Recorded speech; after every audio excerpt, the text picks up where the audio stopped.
So in our last video, the first video of this set, we chatted about mindset, what it is, where it comes from, and why it's important. Now let's continue our chat. Now, given that our mindset plays such a critical role in our lives and in our world, wouldn't you say that it's not only greatly preferred, but also immensely important that we have more positive and productive mindsets? It's like this quote from Harsh Verma. Every negative thought is a down payment on your failure, while every positive thought is an investment on your future. Trust me, you aren't alone in your negative mindset. We all have negative mindsets. We all have these negative thoughts, which honestly limit us, as well as sometimes we don't even realize that our thoughts limit us. Now, the first step towards breaking free of negativity is awareness. We must become aware of our own personal negative thoughts. So, how do you do that? Well, here are some ways to spot negative thinking. Now, negative self-talk. Do you criticize or diminish yourself by telling yourself things like, I can't do it, or do you negatively label yourself, such as I'm no good or I suck? Now, that would be negative self-talk. Minimizing the positive. Do you underestimate yourself by diminishing the importance of your accomplishments and your achievements, or even your own skills and qualities? This is definitely minimizing the positive in who you are, as well as the positive events that occur in your life. Making assumptions. Now, we all tend to make assumptions, and usually they tend to be negative, right? When you think about it, we tend to make negative interpretations or assumptions without having all the facts of the situation. We also tend to assume what others may be thinking, which also tends to be negative. Additionally, we tend to anticipate negative things as well. Now, do you find that you tend to do this too? You're not alone. Perfectionism. Now, many of us tend to think that perfectionism is good. I know I did. I used to be a huge perfectionist. But it's actually a sign of scarcity and fear mindset.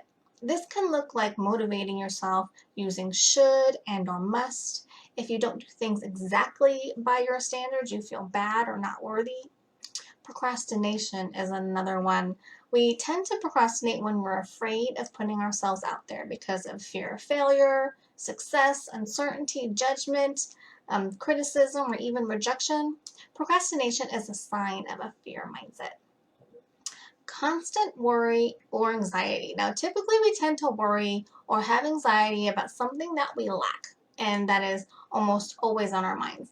Common examples are money and time. We can find ourselves stuck in this worry cycle, spending hours a day, as well as losing sleep at night over our fear of lack.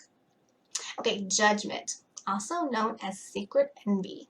Judgment is when we judge people for the things or the success that they have in order to make ourselves feel better. Comparison, another one that we all do. Comparison usually goes hand in hand with judgment. It's when we compare ourselves to others. For example, how fast a runner they are, or how successful they are in their career, how happy they are, etc. We do this despite the realization and the logic that it's actually impossible to compare. We are all on our own journeys, so we cannot compare apples to apples.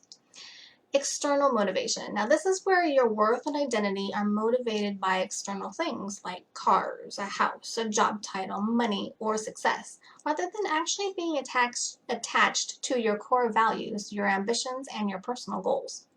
Settling. Settling for anything less than your dreams is a sign of fear. When we settle, it's because we are afraid of taking risks, of going for what we really want. Settling is convincing yourself that living less than your dream life is as good as it gets.